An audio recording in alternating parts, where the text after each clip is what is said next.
जो इनसाइड और outside of the system, inside और outside of the system which is जो कि हमारे पास है, which is the collection of particles,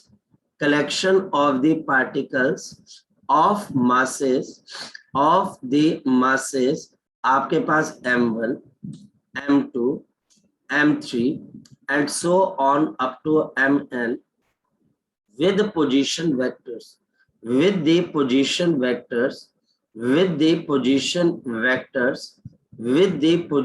vectors r1, r2, आपके पास r3 अप टू हमारे पास क्या आ गया rn, ये हमारे पास है।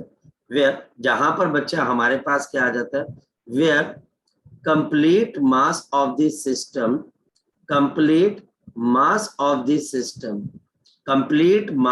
of the system is supposed to be concentrated.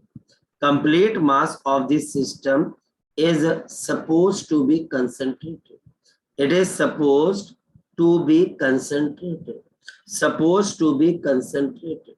It is supposed to be the concentrated. समझो, हमारे पास कोई बहुत सारे कलेक्शन ऑफ मासेस, ये मेरे पास बहुत सारे कलेक्शन ऑफ मासेस, ये मेरे पास बहुत सारे कलेक्शन ऑफ मासेस है, और इन सभी मासेस को अगर मैं किसी एक पॉइंट पर कंसंट्रेट मानूं, m1, m2, m3, m4, m5, इसका सेंटर ऑफ मास, इन पांचों का सेंटर ऑफ मास एक ऐसा पॉइंट होगा जो सिस्टम के अंदर या बाहर कहीं पर भी लाई कर सकते हैं, और वहां पर हमारे पास क्या होगा, अगर आप देखें तो इन पांचों का मास हम उस पॉइंट पर कंसंट्रेट मानेंगे। पर किस कंडीशन पे कंसंट्रेट मानोगे, कोई कंडीशन भी तो होगी, बिल्कुल एक कंडीशन भी है बच्चे हमारे पास, एंड यहाँ पर कंडीशन है इफ दे अगर हमारे पास इफ दे आपके पास resultant of all external forces, resultant of all external forces, or result of all external forces, all the external forces are exerted on the center of mass, on the center of mass of the particles, center of mass of the particles, center of mass of the particles, then the center of mass will behave, या behave करेगा बच्चे हमारे पास identically या similarly as if the force is applied to the complete system of masses. It is applied to complete system of the masses. It is applied to the complete system of the masses. Complete system of the masses. ये बड़ी simple सी चीज, ये हमारे पास बड़ी simple सी चीज है। Centre of मास बड़ी खतरनाक और बड़ी सिंपल सी आपके पास एक कॉन्सेप्ट। हमारे पास सेंटर ऑफ मास क्या बताता है, अगर बच्चा बोले सर एक वर्ड में बता दो, चलो ये तो सर बुक की डेफिनेशन है, मैं एक बार पढ़ूंगा, दो बार पढ़ूंगा, स्कूल में लिख के आ जाऊंगा तो मुझे नंबर मिल जाएगा, पर सेंटर ऑफ मास है क्या? सेंटर ऑफ मास एक ऐसा पॉइंट है काके जिसके ऊपर जब आप फोर्स लगाते हो बाहर से, तो वहां पर वो बॉडी कभी भी रोटेशनल मोशन नहीं करेगी, वो हमेशा क्या करेगी, ट्रांसलेशन करेगी। ये अब आपके पास इसकी सिग्निफिकेंस, सेंटर ऑफ मास की सिग्निफिकेंस इस पॉइंट से है कि अगर कोई भी पर्सन सेंटर ऑफ मास पे डायरेक्ट फोर्स लगाता है तो वो मास बच्चे हमारे पास क्या करेगा, ट्रांसलेट करेगा। क्योंकि आप सेंटर ऑफ मास को सीधा चलाना चाहते हो तो हर एक मास कैसे चलेगा, सीधा चलेगा, और अगर आप सेंटर ऑफ मास के अलावा कहीं और फोर्स लगाते हो तो वो बॉडी क्या कर जाती है, रोटेट कर जाती है। जैसे ये मेरे पास एक क्या चीज है, बताओ शाबाश, ये क्या चीज है बच्चे हमारे पास, बताओ, फिजिट स्पिनर।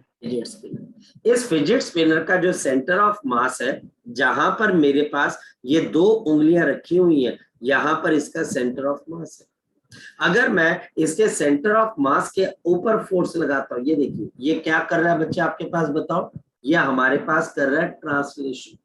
ये ट्रांसलेशन करेगा, रोटेट नहीं करेगा। मैं कहीं से भी फोर्स लगाऊं, लेकिन वो अगर सेंटर ऑफ मास की तरफ डायरेक्टेड है तो वो बॉडी क्या करेगी बच्चे हमारे पास, ये बॉडी आपके पास हमेशा ट्रांसलेशन करेगी, रोटेशन कभी नहीं करेगी। और जैसे मेरे पास ये चीज है, इसका भी एक सेंटर ऑफ मास होगा, इसका सेंटर ऑफ मास भी बॉडी, क्योंकि सिमेट्रिकल बॉडी है, इसका सेंटर ऑफ मास बिल्कुल सेंटर पे, और मैं अगर इसके सेंटर पे फोर्स लगाता हूँ, सेंटर पे बिल्कुल, तो आप देखिए ये जो आपके पास चार्जर है ये ट्रांसलेट करेगा, ये रोटेट बिल्कुल भी नहीं करेगा। लेकिन एक बात बताओ कि अगर ये सेंटर ऑफ मास के अलावा मैं कहीं और फोर्स लगा देता हूं तो ये आपके पास क्या कर गया, रोटेट कर गया। अगर मैं सेंटर ऑफ मास के अलावा कहीं और फोर्स लगाता हूं तो बताओ ये चार्जर भी क्या कर गया आपके पास, रोटेट कर गया। ये सेंटर ऑफ मास की हमारे पास सिग्निफिकेंस है, सेंटर ऑफ मास की ये हमारे पास क्या बच्चे, सिग्निफिकेंस है। ये अगर आप समझ गए तो आपको कोई प्रॉब्लम नहीं होने वाली फिजिक्स के अंदर, कोई प्रॉब्लम नहीं होने वाली, और आपको समझ में भी आ जाएगा। अच्छा मैं फोर्स लगा रहा हूं, अच्छा एक बात बताओ, मैं अगर फ्रिज के ऊपर फोर्स लगाऊं तो दो चीजें होती है, कई बार फ्रिज रोटेट होने लग जाती है जब मैं उसके ऊपर फोर्स लगाता हूं, जब मैं सेंटर पे फोर्स लगाता हूं तो बताओ वो आपके पास जो फ्रिज है वो रोटेट होती है कि ट्रांसलेट होती है, ट्रांसलेट। बिल्कुल सही बात है।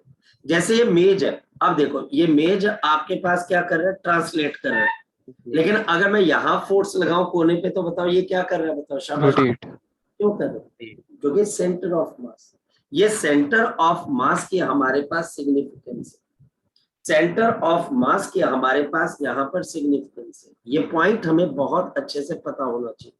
नाउ इंपॉर्टेंस, हमारे पास इसकी इंपॉर्टेंस है, अगर बात की जाए कि इसकी इंपॉर्टेंस है तो इसकी इंपॉर्टेंस बहुत सिंपल तरीके से, और इंपॉर्टेंस हमारे पास यही है बच्चे, इफ एक्सटर्नल, हाँ बोलो सर, यहाँ लिखा है आपने, if the resultant of all the external forces on the center of mass then the shear will be identical।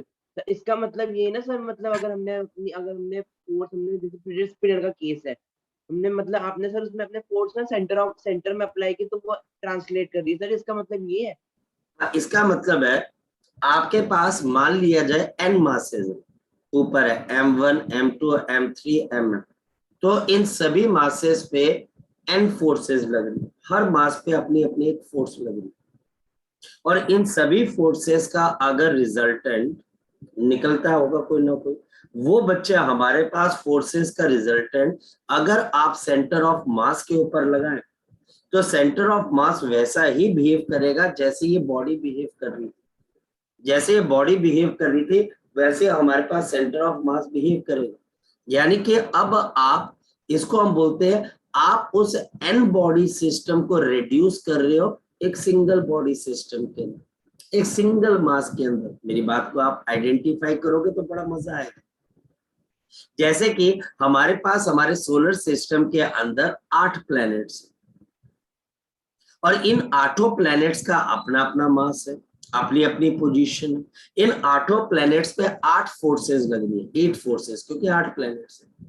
इन सभी फोर्सेस का रिजल्टेंट निकाला जाए, और इन रिजल्टेंट को अगर हम निकालते हैं और फिर हम इस रिजल्टेंट को अपने दिमाग में रखते हैं, और हमारे पास 8 प्लैनेट का जो सेंटर ऑफ मास होगा, उस सेंटर ऑफ मास के ऊपर जब आप इन सभी 8 फोर्सेस के रिजल्टेंट को अप्लाई करोगे तो ये सेंटर ऑफ मास वैसे बिहेव करेगा जैसा हमारा सोलर सिस्टम बिहेव करेगा, तो वैसे ही मूव करेगा जैसा हमारा सोलर सिस्टम मूव कर रहा है। इस वजह से बच्चे सेंटर ऑफ मास रिप्रेजेंट करता है, सेंटर ऑफ मास रिप्रेजेंट करता है एन बॉडी सिस्टम की प्रॉब्लम को एक सिंगल बॉडी सिस्टम के अंदर। यानी कि ये कोशिश करता है कि हमारे पास बहुत सारे मासेस को ना पढ़कर किसको पढ़ा जाए, एक सिंगल मास, और ये जो सिंगल पॉइंट है इस पे सारा मास आ जाता है, और इस सारे के सारे मास के ऊपर जो फोर्स आप लगा रहे हो वो सभी फोर्सेस की रिजल्टेंट फोर्स है। और अजम्पशन सिर्फ कितनी सी है, अजम्पशन हमारे पास सिर्फ इतनी सी है भाई, कि आपके पास ये जो सेंटर ऑफ मास है ये वैसा ही बिहेव करेगा जैसा कि सारे मासेस बिहेव कर रहे थे जब उनके ऊपर फोर्सेस लगाए जा रहे। बस इतनी सी बात, ठीक है। आगे बात समझ में, आगे बात समझ में, ठीक है शौर्य। अच्छा, if external force is applied on the line of the center of mass, on the line of the center of the mass, on the line of the center of mass, then on the line of the center of mass, then the body will travel. अब बताओ क्या हो जाएगा, the body will travel in straight line, body will travel in the straight line. जो body है वो travel करेगी किसके अंदर, आपके पास straight line, otherwise the body will rotate, otherwise the body will rotate. आपके पास जो बॉडी है वो हमारे पास क्या कर जाएगी बच्चे, शाबाश बता दो। आपने खिलौना देखा है बच्चे, जो खिलौने को आप मुक्का मारते हो वो नीचे जाकर फिर वापस आ जाता है, कभी देखा आपने वो खिलौना? Yes sir. Yes sir. Actual के अंदर हमारे पास वो जो खिलौना है उसका सेंटर ऑफ मास पता है कहाँ पर होता है, जमीन के पास, वो नीचे से भारी होता है। और सेंटर ऑफ मास नीचे होने की वजह से जैसे आप मुक्का मारते हो तो रोटेट होगा और वो वापस आ जाएगा। हर चीज जहां पर रोटेशनल मोशन हो रही है, क्योंकि अब ये रोटेशनल मोशन की इंट्रोडक्शन, आपको पहले ये पता होना चाहिए कि मेरा ये जो आपके पास मार्कर है ये रोटेट क्यों हुआ। ये रोटेट इसलिए हुआ क्योंकि हमारे पास यहाँ पर जो फोर्स लगी वो सेंटर ऑफ मास के अलावा कहीं पर भी लगा, तो वो चीज टॉपल कर जाती है, वो चीज रोटेट कर जाती है। अगर एक मैं आपको पहिया दे दूं, एक मैं आपको पहिया दे दूं, एक बच्चे मैं आपको डिस्क दे दूं ऐसे करके, और मैं बोलूं इसको ऐसे लेके जाओ तो वो रोटेट नहीं करेगा। और आपको अगर पहिया भी घुमाना है तो बताओ डंडा कहाँ पर मारना पड़ेगा, सेंटर पे डंडा मारते कि ऊपर मारते हो डंडा? ऊपर। क्यों मारते हो? ताकि वो रोटेट कर दे। सेंटर ऑफ मास पे फोर्स लगाओगे तो सिस्टम ट्रांसलेट करेगा, रोटेट कभी नहीं करेगा। और इसके हजारों लाखों एग्जांपल्स हैं, आप इसको ऑब्जर्व कर सकते हो। मैं आपको यहाँ पर प्रैक्टिकली बहुत सारी चीजें बता सकता। एक बताओ कि आपके घर के अंदर जो दरवाजा है उसमें हैंडल कहाँ पे लगा हुआ है, सेंटर पे लगा हुआ है कि कॉर्नर पे लगा हुआ है? कॉर्नर पे। कॉर्नर पे। कॉर्नर। क्यों कॉर्नर पे लगाया, सेंटर पे क्यों नहीं लगाया? Again the concept of the centre of मास। और अगर मान लिया जाए कि आपके स्लाइडिंग डोर्स होते, जब वो स्लाइडिंग डोर्स के ऊपर आप फोर्स लगाते हो तो आप दरवाजे के सेंटर की तरफ फोर्स लगाते हो, और यहाँ पर जब आप फोर्स लगाते हो तो सेंटर पे लगाते हो कि सेंटर से अलग लगाते हो? सेंटर से अलग, तो वो रोटेट कर जाता है। तो रोटेशन, गर्दन है हमारे पास, तो ये हमारे पास हाथ हमारा मूव कर रहा है, रोटेट कर रहा है।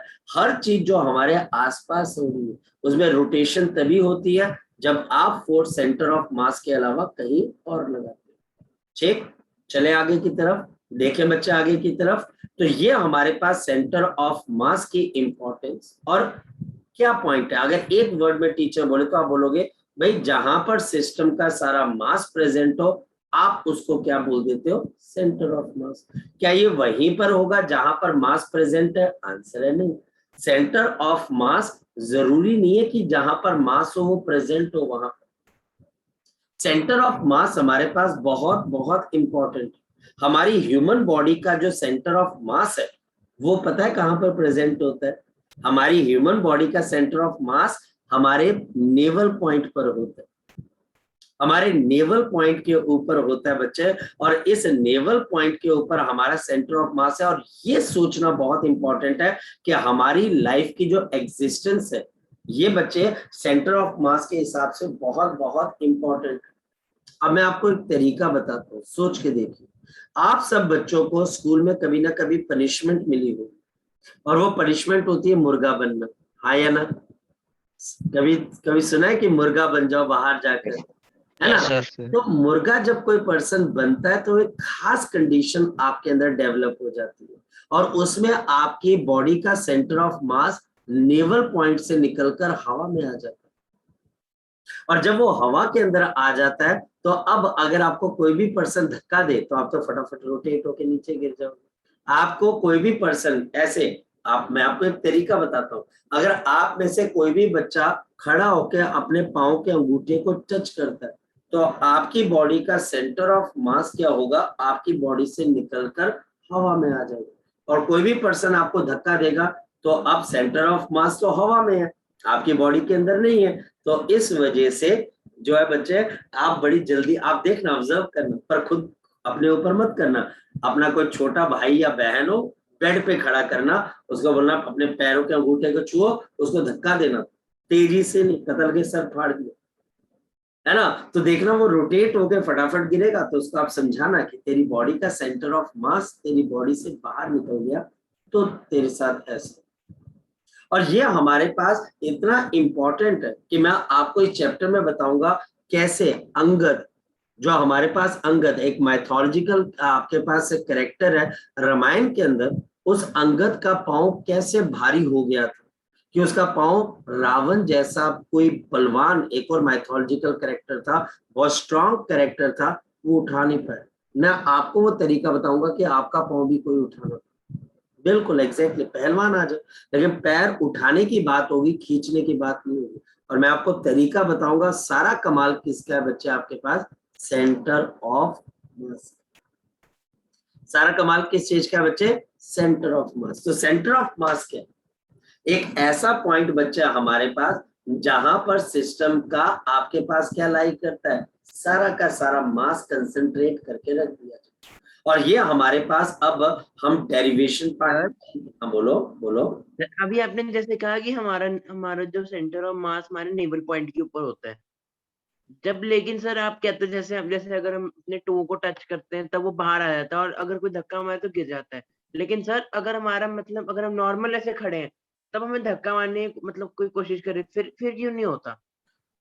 तब क्या नहीं होता मतलब, सेंट्रल ऑफ मतलब हम तो हम क्यों नहीं गिरते? क्योंकि सेंट्रल ऑफ मास तो सर नेवल पॉइंट पर ही है, तो मतलब नहीं, आप गिराने बिल्कुल आप देखिए कि अगर आप मेरे पास इस वक्त जिसको बोलते हैं ऑफलाइन होते तो मैं आपको धोबी पछाड़ देता, जूडो का एक दाव लगाता। जब जूडो के अंदर दाव लगाते हैं, अगर आपकी में से किसी बच्चे ने मार्शल आर्ट सीखी हो, कोई पर्सन जूडो वाले पर्सन को कहाँ से पकड़ता है, कॉलर से पकड़ता है, हाँ या ना। अब बताओ वो एल्बो कहाँ की तरफ को लगाता है बच्चे, बताओ, आपके नेवल पॉइंट पर लगाता है और आपको पटक देता है। कभी देखा, ऑब्जर्व किया? यस सर, Yes, अभी sir. तो मैं करके देख रहा हूँ। बिल्कुल, तू आ कभी, तेरे को मैं पटके दूंगा, तेरे को सब कुछ समझ में आ जाएगा, ठीक है। अगर कोई भी नहीं, देखो ना, हम वहां पर बच्चे, कोई भी पर्सन आपको जब यहाँ पे धक्का लगाता है, आपका पाँव एक उठ जाता है, आप तो अपने आप को रोक लेते हो, क्योंकि हम अपने आप को रोक सकते हैं। और वहां पर इस वजह से बच्चे, क्योंकि हमारे पास अभी भी इतना आपके पास जो सेंटर ऑफ मास है उस पर आपका कंट्रोल होता है, लेकिन एक बार वो हवा में चला जाए तो बहुत मुश्किल हो जाता है। और इस वजह से कोई भी पर्सन अगर आपके मोढे पे धक्का लगाता है, या बच्चे मतलब कि एक सिंपल सी बात है, अगर कोई भी पर्सन आपके ढिड पे धक्का लगाता है, ढिड पे जोर लगाता है, तो आप ट्रांसलेट करते हो कि रोटेट करते हो? ट्रांसलेट करता है ना। तो कोई भी पर्सन आपके ढिड पे जो अगर जोर लगाता है तो कहता है कि आज मैं तेरे ढिड को नहीं छोड़ूंगा, तो उस पर्टिकुलर केस में क्या होता है, आप ट्रांसलेट करते हुए जाते हो। उधर मूवीज में भी देखा होगा आपने कि वो हीरो आता है, विलेन को पेट से पकड़ता हुआ आगे लेके चला जाता है, वो ट्रांसलेट हो जाता है, वो रोटेट नहीं होता हमारे पास। तो ये बड़ी इंपॉर्टेंट चीज है। हमारे आसपास बहुत सारी ऐसी चीजें हो रही है कि आपको ये समझ में आना चाहिए कि अब ये चीज रोटेट क्यों हो रही है, आपको कंडीशन समझ में आई। कोई भी रोटेशन ऐसे हवा में नहीं हो रही है, उसके पीछे विज्ञान है और उसके पीछे एक साइंस है। हम उसको मैजिक बोलते हैं, लेकिन मैजिक नहीं है बच्चे, उसके पीछे एक रूल है। और रूल किसका है बच्चे, सेंटर ऑफ मास का बच्चे। मेरी बात समझ लो। अब जैसे फॉर एग्जाम्पल, यहाँ पर अगर आप छोटी क्लासेस के अंदर रहोगे, आपको स्कूल के अंदर जब डांस परफॉर्मेंस देने को बोला जाता था तो आपको कमर के ऊपर हाथ रख के कमर हिलाने को बोला, वहां पर भी तो आप रोटेट करते हो। जब वो रोटेट आप करते हो बच्चे हमारे पास, तो उस रोटेशन की वजह से क्या होती है बच्चे, आपको बोला जाता है आप अपने हाथ पे यहाँ पे रखे, आपको पता है सेंटर ऑफ मास ऊपर रह गया नेवल पॉइंट पर, और आप कमर को बिल्कुल रोटेट करवा सकते हो। गर्ल्स वगैरह जब अपने कल्चरल इवेंट के अंदर किया होगा तो उनको याद होगा कि ऐसा हम कुछ करते हैं।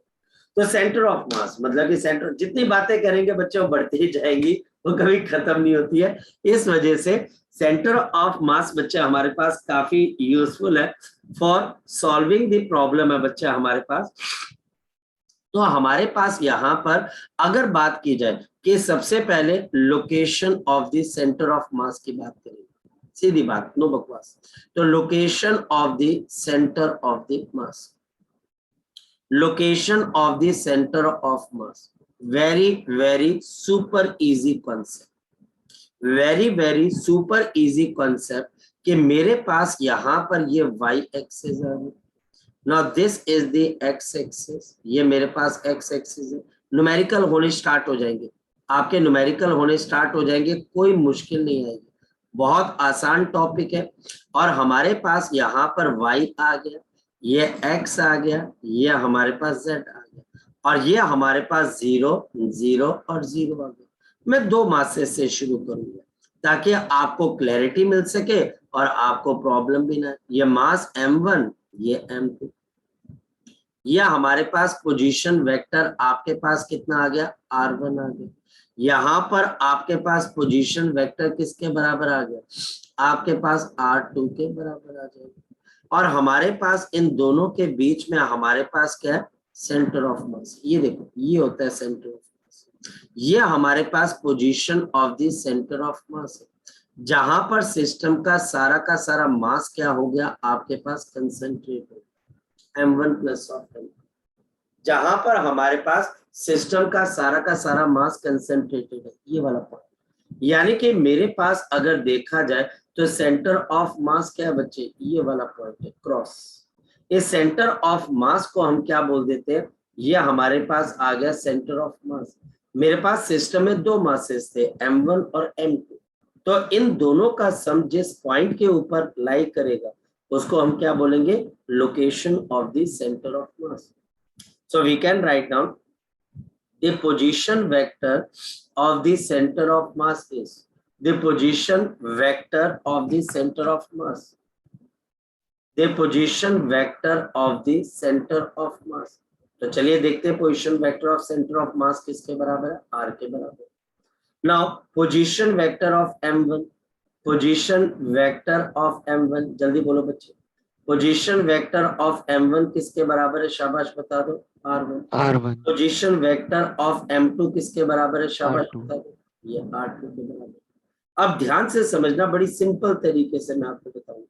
यहाँ पर मेरे पास क्या आएगा, m1 plus of m2, system का total mass, into position vector r, जो इसका सेंटर ऑफ मास का पोजीशन वेक्टर है, is equal to m1 r1 plus of m2 into r2 and therefore the position vector of the center of mass, position vector of the center of mass। जी कौन बच्चा बताएगा centre of mass का position vector क्या है, तो r is equal to m1 r1 plus of m2 r2 और divided by मेरे पास क्या आ जाएगा, m1 plus of m2, कुछ नहीं, सिंपल उस बॉडी के पोजीशन वेक्टर को उसी से मल्टीप्लाई कर देना है और दूसरे मास को अपने पोजीशन वेक्टर से मल्टीप्लाई कर देना है, divide by total sum of mass.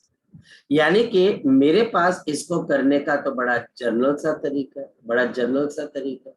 और मेरे पास position vector of centre of mass किसके बराबर आ जाए, ये मेरे पास आ गया summation I is equal to 1 to n, और ये मेरे पास mi into R I vector, और नीचे summation I is equal to 1 to n, और ये मेरे पास m है। तो बहुत मुश्किल चीज है क्या, बहुत बड़ा रॉकेट साइंस है नहीं है, बड़ा सिंपल सा तो है, मल्टीप्लाई करना है, ऐड करना है, डिवाइड करना है, 2 मिनट का काम है, ऐसे करके साइड में कर दो। तो हमको बाय प्रिंसिपल यहाँ पर बहुत अच्छे से बात समझ में आनी चाहिए। बाय प्रिंसिपल बात करते हम आगे, बात करते हैं बच्चे अब हम आगे की तरफ। चलो शौर्य नोट कर लिया ये, सर वो मैं जनरल फॉर्मूला से सर नोट वहाँ करूँ? पर MI हाँ बोल R2 बोल नहीं आना, बोल बोल बोल, वहाँ पर नीचे MI R2 नहीं आना, R2 कहाँ पर, सर जर्नल में। जनरल में नहीं क्यों आएगा बच्चे, समेशन का मतलब तो यही होता है।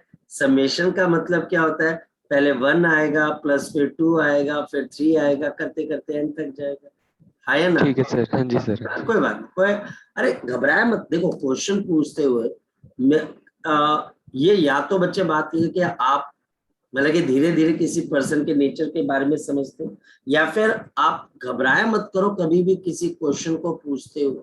आपको सिर्फ काम करने से, जैसे कोई भी आपके पास है कि आपको अपने काम से, जैसे जगजोत है, उसने आते बोला कि सर न्यूटन, मेरे को बहुत अच्छी चीज लगती है, क्योंकि यही आपको लाइफ के अंदर चाहिए। आपको अपने काम से मतलब होना चाहिए कि सर मेरे पास आपके क्लास के अंदर 2 बच्चे बिल्कुल बहुत बढ़िया वोकल है, जो कि सर टेस्ट ले लो, सर ये कर लो, सर ये असाइनमेंट कर लो। मुझे कभी भी मैं ऑफेंसिव फील ही नहीं करता हूँ, क्योंकि ये तुम्हारी लाइफ की बात है। ऑफेंसिव कभी होते नहीं। तो इस वजह से कभी भी क्वेश्चन आए तो घबराना नहीं है, पूछना कि सर ये नहीं समझ में, दोबारा बता दीजिए, ठीक है? कोई ऐसी इशू वाली बात। हाँ जी शौर्य, कर लिया बेटा? Yes sir. चलो, अब हमारे पास इसका मतलब तो चलो धीरे धीरे समझ में आएगा। इसका मतलब मैं आपको समझाता हूं। सपोज कि मेरे पास ये मास आ गया m1, इसका पोजीशन है x1, y1 और z1, इसके कोऑर्डिनेट्स आ गए। और मेरे पास मास m2 आ गया और इसके कोऑर्डिनेट आ गया x2, y2 और आपके पास z2। करते करते करते मेरे पास mn मास आ गए, बहुत सारे मासेस प्रेजेंट, और इसका पोजीशन वेक्टर आ गया xn, फिर बच्चे yn, और लास्ट में क्या आ गया, शाबाश बता दो, zn। अब टीचर बोलता है अगर मुझे पोजीशन वेक्टर तो चलो पता लग गया, अब मुझे आपके पास सेंटर ऑफ मास बताना, अब फोकस करना। यहां पर पहले XCOM निकलेगा, सेंटर ऑफ मास का जो भी आपका पोजीशन वेक्टर होगा उसका x coordinate, this is the x coordinate. यह हमारे पास क्या है, x coordinate of the centre of mass, x coordinate of the centre of मास। तो ये मेरे पास क्या आएगा, बड़ा आसान है, m1 x1, m2 x2, और करते करते करते हमारे पास क्या आएगा, mn इंटू xn। अगर कोई कोऑर्डिनेट नेगेटिव है तो आपने उसको नेगेटिव लेना, अगर कोई कोऑर्डिनेट 0 है तो आपने उसको 0 लेना। तो m1 plus m2 plus of m3, करते करते करते आपने क्या ले लेना, प्लस ऑफ m। मेरे पास यहाँ पर YCOM क्या आ जाएगा, मेरे पास आएगा m1 y1 plus of m2 y2, करते करते करते आपके पास प्लस ऑफ क्या आ जाएगा, mn into y, and divide by, मेरे पास यहाँ पर m1 plus of m2 plus of m3, और करते करते आपके पास क्या आ जाएगा, mn आ जाएगा। मेरे पास ZCOM किसके बराबर आ जाएगा, ये आ जाएगा m1 z1 plus of m2 z2, और करते करते आपके पास plus of mn into zn, and divided by, मेरे पास यहाँ पर क्या आएगा, m1 plus of m2 plus of m3, और ऐड करना है अप टू m। दोबारा से अगर मुझे कोई टीचर पोजीशन वेक्टर निकालने को बोलता है, the position vector of the centre of मास, तो ये मेरे पास कैसे आ जाएगा, the position vector of the centre of mass is XCOMI plus YCOMJ cap plus of last है हमारे पास राजे ZCOM। कुछ मुश्किल ही नहीं, कुछ मुश्किल ही नहीं है, यानी कि एक बड़ी सिंपल सी चीज है, मल्टीप्लाई करना है, ऐड करना है, डिवाइड करना है। यानी कि आपको इसके अंदर से ऐसा नहीं और यार बड़ा खतरनाक हो गया ना, आपको सिंपल, आपको मल्टीप्लाई और ऐड करना है। सिर्फ कॉन्सेप्ट की डेफिनेशन थोड़ी मुश्किल है, कॉन्सेप्ट मुश्किल नहीं है, डेफिनेशन मुश्किल है कि भैया कैसे डिफाइन करना है, एक्सटर्नल फोर्स लगी, रिजल्टेंट है, ट्रांसलेशन करेगा, रोटेशन नहीं करेगा, सेंटर ऑफ मास क्या है, कहां पर लाई करता है, बॉडी के अंदर, बॉडी के बाहर कहां लाई करता है। तो ये सारी की सारी चीजें हमको यहाँ पर पता होनी चाहिए, ठीक? धीरे धीरे करके ये पॉइंट हमें यहाँ पर समझ में आने शुरू हो जाएगा। अब हम आगे चलते हैं, जैसे क्वेश्चन करेंगे तो समझ में आएगा। तो आपका सबसे पहला क्वेश्चन देखिए, क्वेश्चन नंबर 1, इफ अगर मेरे पास आपके पास 2 kg has position vector, 2 kg का पोजीशन वेक्टर है मेरे पास, position vector the 2 kg as the position vector of 2i cap plus of 3j cap minus of 4k cap and आपके पास 4 kg का पोजीशन वेक्टर है i plus of 2j plus of k, ये इसका position vector. Find the position vector of the centre of mass, find the position vector of the centre of मास। अगर आप बच्चे ध्यान से देखें, हम फिर से वेक्टर्स पे पहुंच गए। आप अगर बच्चे ध्यान से देखें तो हम दोबारा फिर वेक्टर्स पे पहुंच गए, दोबारा फिर से वही वेक्टर्स, वही कहानी चली। तो हमारे पास यहाँ पर क्या चीज आ जाएगी, we have the position vector of the centre of mass. ये बच्चा हमारे पास आ गया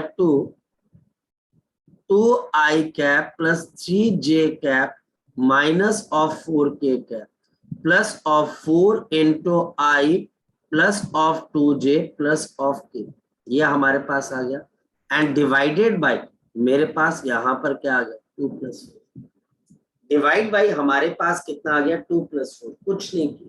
जो मासेज हैं बच्चे, जो उनका पोजीशन वेक्टर है, उस पोजीशन वेक्टर को हमने किससे मल्टीप्लाई कर दिया 2 kg से, 4 kg के पोजीशन वेक्टर को 4 से मल्टीप्लाई कर दिया और डिवाइड कर दिया हमने 2 प्लस 4 यानी कि 6। अगर हम ध्यान से देखें तो आपके पास क्या आ जाएगा 4i plus 6j minus of 8 plus of मेरे पास क्या आ जाएगा 4i plus of 8j plus of 4 and divided bye 4 plus 2 कितने के बराबर होता है आपके पास 6। अब i के साथ i ऐड हो जाएगा 8i का, से आपके पास j के साथ j ऐड हो जाएगा 14j का, और k के साथ k, तो -8 plus of 4 minus of 4k का एंड डिवाइडेड बाय मेरे पास आ गया 6। ये मेरे पास अब आ जाएगा 4i प्लस 7j और minus of 2k divided by 3। ये हमारे पास पोजीशन वेक्टर किसका आ जाएगा सेंटर ऑफ मास। अगर 3 मासेस होते तो फिर मैं तीसरे मास के साथ इनको आपके पास मल्टीप्लाई करता और तीसरे मास को डिनोमिनेटर में ऐड कर देता, क्या मुश्किल था? कुछ मुश्किल है? अगर आपको लग रहा है कि नहीं सर ये सब नहीं हो पाएगा, सर मतलब कि सर मल्टीप्लाई मैं कैसे करूं, सर ऐड कैसे करूं, सर डिवीजन नहीं आती सर मुझे, अगर कोई बच्चा ऐसा है तो बताए भाई, कुछ इलाज निकाला जाए, कोई उसको झाड़ फूक करवाई जाए। लेकिन अगर आसान है तो फिर हम आगे चलते हैं, क्या लगता है? आसान है तो चले आगे। Yes sir. चलो अब हमारे पास आगे चलते हैं, कोई झाड़ फूक की जरूरत नहीं होनी चाहिए, बड़ा आसान टॉपिक है, बहुत आसान टॉपिक। चलो अगर आसान टॉपिक है तो अब मैं थोड़ा सा चेंज कर लेता हूँ। मेरे पास अब मैं यहाँ पर कुछ ऐसे करता हूँ, the following is the data। एक मिनट रुकिएगा बच्चे, एक मिनट रुकिएगा।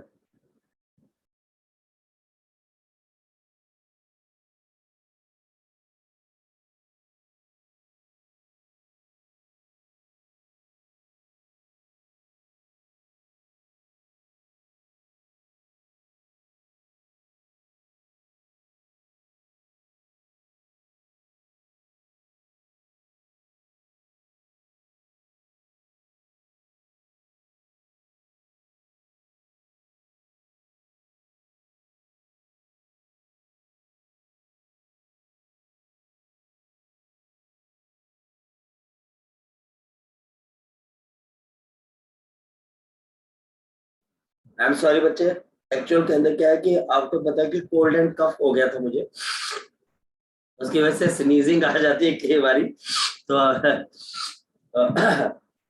चलो कोशिश करते। तो हमारे पास यहाँ पर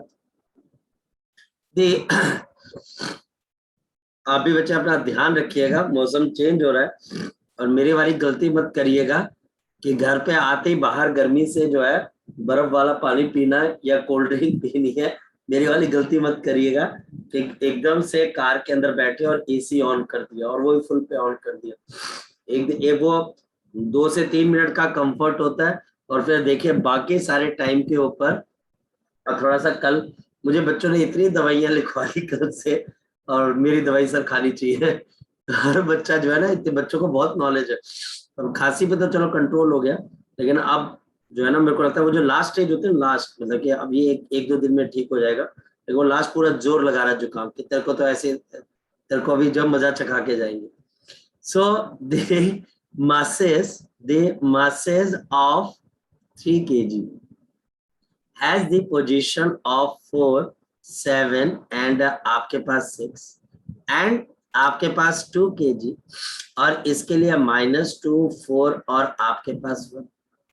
ये बच्चे इनके पोजीशन में calculate the centre of mass, calculate the centre of the mass, calculate the center of the mass of the two body system, calculate the center of the mass of the two body system। जी बताओ, निकल जाएगा बच्चे हमारे पास solution. अब मैं आपको तरीका बताता हूँ राजे, ये तरीका आप हमेशा अप्लाई करेंगे, मास x y z। फिर बच्चा हमारे पास है मास 3 का और 2 का, ये लाइन खींच ली, ये लाइन खींच ली, ये लाइन खींच ली, या हमारे पास ऐसे करके एक टेबल बना देना। स्कूल में भी बेशक टेबल बना देना, स्कूल वाला टीचर इंप्रेस हो जाएगा कि आपने काम बढ़िया किया। 3 kg और आपके पास यहाँ पे 2 kg, मेरे पास यहाँ पर है 4, 7, 6, 2 kg के लिए -2, 4 और 1। अब मुझे XCOM निकालना है, कैसे निकालेंगे? यहाँ पर 3 × 4 + 2 × -2 अपॉन 3 + 2। मुझे YCOM निकालना है, बताओ कैसे निकालेंगे? ये 3 × 7, तो 3 × 7 Plus + 2 × 4 डिवाइड बाई 3 3 + + 2 और आपके पास ZCOM कैसे निकालोगे? 3 3 × × 6 6 2 + × 1 2 upon × 3 1 + 2 अपॉन 3 + 4। और ये बच्चे 12 - 4, 12 - 4, 12 - 4 कितना होता है बच्चे आपके पास? 12 - 4 तो 8/5 और दूसरा 21 + 8 29/5 और हमारे पास यहाँ पर 18 + 2 20 डिवाइड बाई 5 यानी कि 4। Therefore, हमारे पास जो पोजीशन वेक्टर है 8/5 I cap plus 29/5 J cap plus of मेरे पास यहाँ पर क्या आ जाएगा 4 Q कैप प्लस ऑफ यहाँ पर मेरे पास क्या आ जाएगा, शाबाश बता दो बच्चे, 4 K कैप आ जाएगा। और ये बड़ी सिंपल सी चीज है, ये बड़े जिसको हम ये बोल सकते हैं कि बड़ा आपके पास एक ऐसा कॉन्सेप्ट है जिसको आई थिंक सो हर बच्चा कर सकता है, मगर उसको कोई दिक्कत नहीं आएगी अगर उसको मल्टीप्लाई डिवाइड करना है। अब ये 3 मासेस आ जाए, 10 आ जाए, 20 आ जाए, अब बेटा आप कर सकते हो, आई थिंक सो अब आप इसको कर सकते हो।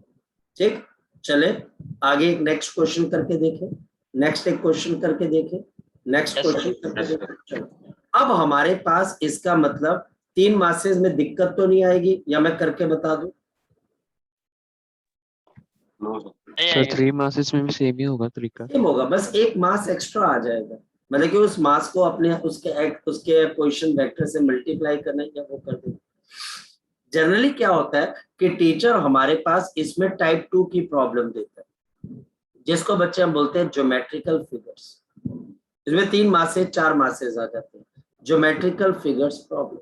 ज्योमेट्रिकल फिगर प्रॉब्लम के अंदर हमारे पास कैसे आ जाता है क्वेश्चन है हमारे पास, द फॉलोइंग इज द, जो बच्चा हमारे पास यहाँ पर है, the following is the figure, the following is the figure, the following is the figure for the masses of a system, for the masses of the system, the following is the figure for the masses of the system.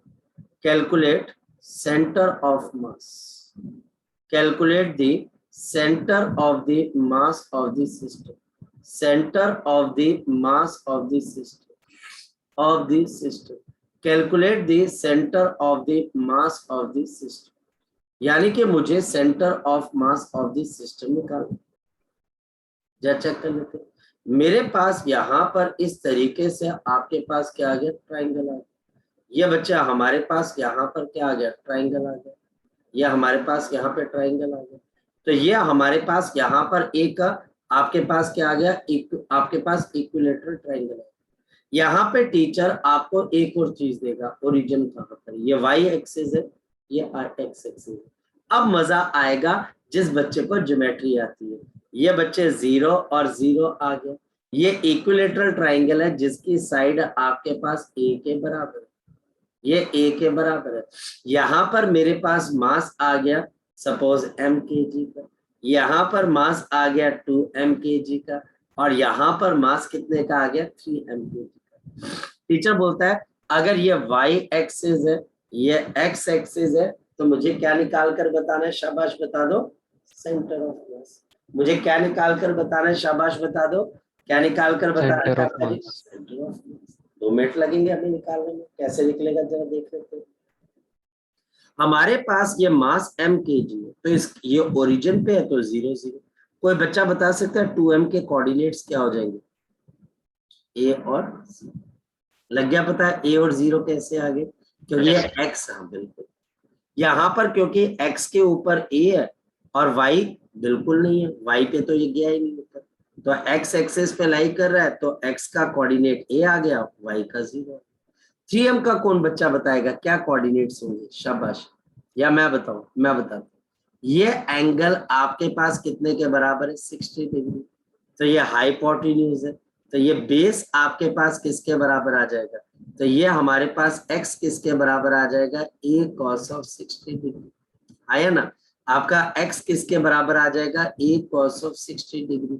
और y coordinate कौन बच्चा बताएगा, क्या आ जाएगा, ये अगर मेरे पास एक राइट एंगल ट्राइंगल है, बताओ y की वैल्यू किसके बराबर आ जाएगी इसी लॉजिक से, A sin 60. बिल्कुल a cos 60 का मतलब हमारे पास क्या आ जाएगा, a/2।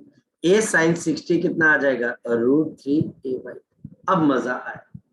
अब बच्चा बोलता है कि सर अब थोड़ा सा दिमाग लगना शुरू होगा, और अब थोड़ा सा आपको यहाँ पर प्रॉब्लम भी आनी शुरू होगी। भाई कैसे आप फिगर का, आपको कोऑर्डिनेट्स ढूंढने पड़ेंगे, ये टीचर अब तुम्हारी हेल्प नहीं करेगा, अब तुम्हें कोऑर्डिनेट ढूंढने पड़ेंगे, कौन सा कोऑर्डिनेट कहाँ पर। जैसे अब मुझे अगर x से, अब मैं यहाँ पर टेबल बना देता हूँ, मास x और y, यहाँ पर z का कोई मतलब ही नहीं, यहाँ पर हमारे पास z का कोई मतलब है, कोई मतलब नहीं है z का। यह हमारे पास मास आ गया x, और बच्चे हमारे पास y आ जाए। नेक्स्ट वन जरा चेक कर लेते, नेक्स्ट वन जरा चेक कर लेते हैं हमारे पास यहाँ पर होगा क्या। अगर हम यहाँ पर ध्यान से देखें तो मेरे पास यहाँ पर कितने मासेज हैं, शाबाश बता दो, 3 मासेज। अब जो बच्चा कोऑर्डिनेट्स लगा गया उसका आंसर आ गया। पहले का मास m kg, कोऑर्डिनेट्स 0 0। दूसरे का मास 2m kg, कोऑर्डिनेट हमारे पास a और 0। तीसरे का मास 3m kg और कोऑर्डिनेट आपके पास a/2 और √3 a/2। ये हमारे पास आ गया, ये हमारे पास इसका क्या आ जाएगा बच्चे, रिजल्ट आपके पास आ जाएगा। तो अब रह क्या गया, मुझे XCOM निकालना। जी कोई बच्चा बताए XCOM कैसे निकालोगे, शाबाश बता। आपके पास XCOM कैसे निकलेगा, मास m0, दूसरा मास 2m, a है इसका x coordinate, plus of 3m, और इसका कोऑर्डिनेट क्या है, शाबाश बता दो, a/2, और नीचे sum of all masses m + 2m, 3m + 3m कितना आ जाएगा, 6। अगर मैं इसको सॉल्व करता हूं 2ma प्लस ऑफ 3ma/2, तो मेरे पास चाहे तो आप ma को कॉमन निकाल लो, नहीं तो m से m कॉमन आप निकाल लीजिए। सो मेरे पास a into 2 plus of half, नीचे मेरे पास यहाँ पर 6 आ जाएगा, यहाँ पर a इंटू 5/2 आ जाएगा, नीचे 6 आ जाएगा, और ये मेरे पास कितना आएगा, 5a/12। यानी कि XCAM हमारे पास कहां पर आएगा, 5a/12। या हमारे पास 5a/12 पे आएगा जी। अब कोई बच्चा बता दे YCOM कहां पर आएगा, शाबाश, YCOM कहां पर आएगा, मास m 0, दूसरा मास भी ये 2m है, ये भी 0, तो m इंटू y का कोऑर्डिनेट 0, 3m के लिए जरूर है, तो 3m into √3 a/2 and divided bye नीचे टोटल कितने के बराबर आ जाएगा, 6। ये पहली टर्म 0, m से m कैंसिल हो जाएगा और सर ये वहाँ हमारे 2m है। बोलो बोलो शाबाश। सर वहाँ 2m है। कहाँ पर बेटा? अच्छा सर यहाँ पर, हाँ ठीक है, yes sir. Thank you thank you.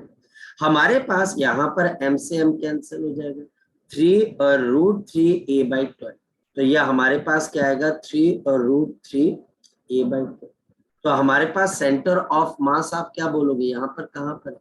शाबाश, इसका सेंटर ऑफ मास कहाँ पर है अगर आपसे बात की जाए, तो आपका जवाब होगा 5a/12 5a/12 i cap। और प्लस ऑफ 3√3/12 ऑफ j का, बस इतनी सी बात।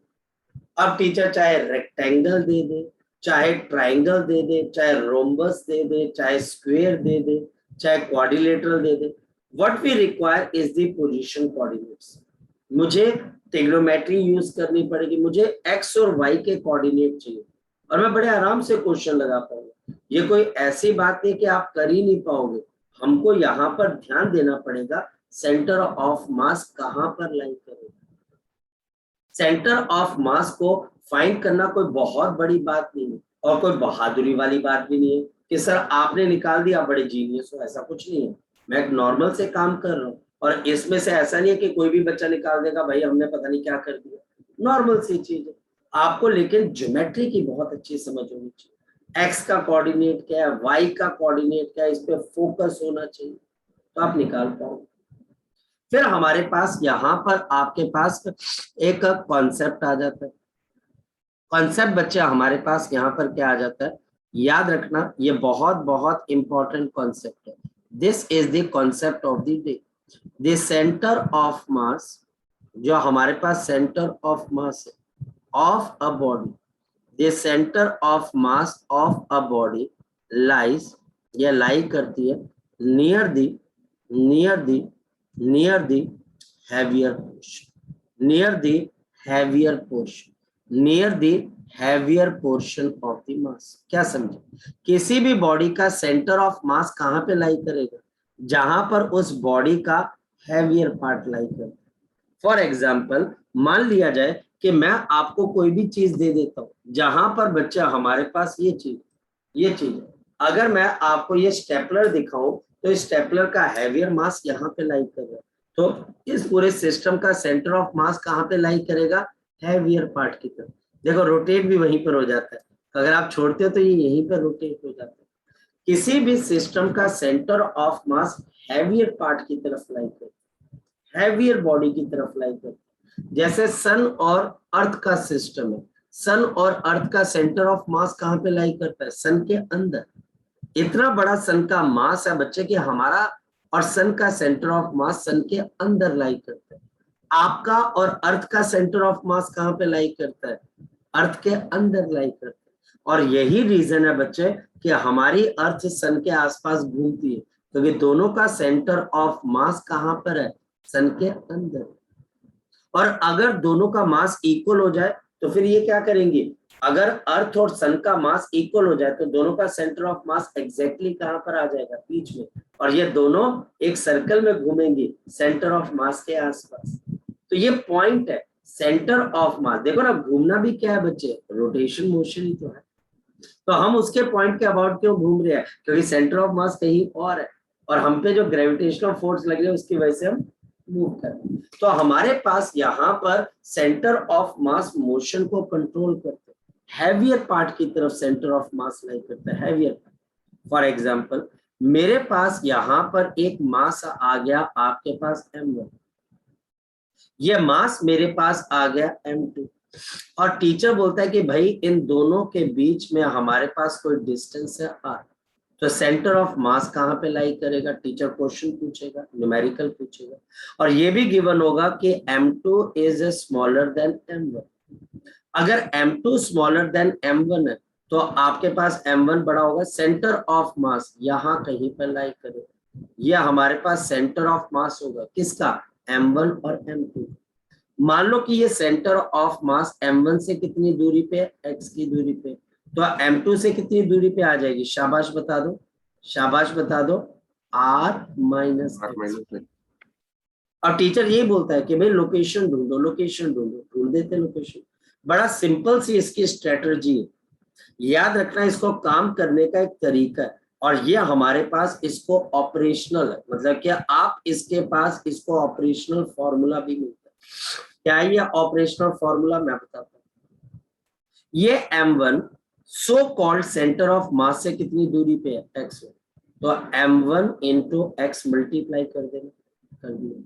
ये सेंटर ऑफ मास से m2 कितनी दूर है, r माइनस एक्स, तो ये m2 छोटा है तो वो थोड़ी दूर हो जाएगा, और इक्वल टू आपने क्या कर देना है, m2 into r minus x. बस ये काम आपने करना है, आपको सेंटर ऑफ मास मिल जाएगा, आपको बड़े आराम से सेंटर ऑफ मास मिल जाएगा। ये हमेशा 2 बॉडी प्रॉब्लम आती है, इसमें 3 बॉडीज नहीं आती है, 2 बॉडीज की प्रॉब्लम आती है।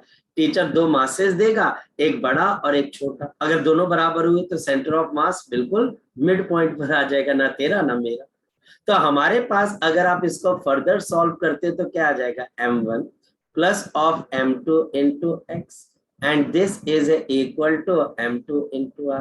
तो x किसके बराबर आ जाएगा, r डिवाइडेड बाई, मेरे पास यहाँ पर आ जाएगा m1 by m2 plus of 1। तो ये वाली चीज तो मैं बच्चों को बोलता हूँ कि ये आपका एक शॉर्ट ट्रिक भी बन जाती है, जिसके अंदर आप बड़े आराम से, और देखो बड़े आराम से आप 2 सेकंड के अंदर क्वेश्चन निकाल सकते, 2 सेकंड के अंदर। क्या आपके पास सेंटर ऑफ मास निकालना है, कहाँ से निकालना है आपने, ये आपको यहाँ पर देखना है, और आपने यहाँ पर ये देख लिया हमारे पास कि r is given bye m1 upon m2 bracket लगा दी प्लस ऑफ 1, जहां पर m1 भारी मास है और m2 छोटा मास है, तो आपके पास x की वैल्यू निकल जाती है, बड़े आराम से निकल जाती है, बहुत बहुत आराम से निकल जाती है। तो ये एक शॉर्ट ट्रिक भी है, लेकिन ध्यान रख लेना ऊपर हमारे पास जो पोजीशन वेक्टर है x है, ये कहां से आ रहा है, लेकिन ध्यान रखना हैवी मास की तरफ से, and this is given by, ये कैसे दिया जाता है, total distance r upon bracket mass, जो कि आपके पास यहाँ पर क्या हो जाएगा, हैवी, नीचे मास जो कि लाइटर होगा, ब्रैकेट लगा दी और प्लस 1।